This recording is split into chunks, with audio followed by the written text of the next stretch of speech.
Assalamualaikum warahmatullahi wabarakatuh. Perkenalkan, saya Mila Ari Kristianti dari Madiun. Ketika aku pulang dari KL, batuk terus menerus, nggak berhenti. Dan di situ aku udah coba usaha ke dokter, minum obat, berbagai macam yang diresepin sama dokter. Ternyata batuk aku nggak sembuh-sembuh.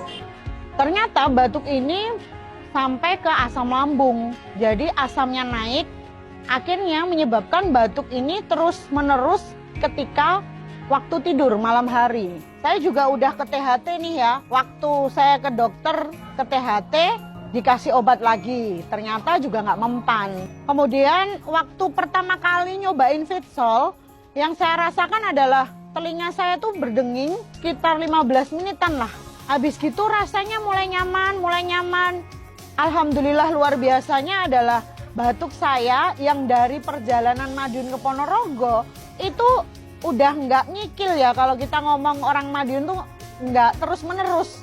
Akhirnya saya memutuskan untuk konsumsi Fitsol, berlangsung 3 minggu batuk yang saya derita tadi dan alhamdulillah sekarang sembuh.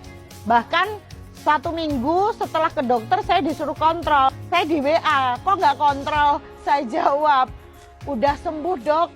Loh iya, minum apa? Minum Fitsol. Saya mau thank you banget ya sama Fitsol, produk yang luar biasa dari Swiss ini, top markotop. Badan saya tambah fit dan yang pasti asam lambung saya sembuh dan saya bebas dari obat-obatan yang bisa merugikan kesehatan saya juga nih. Thank you Fitsol.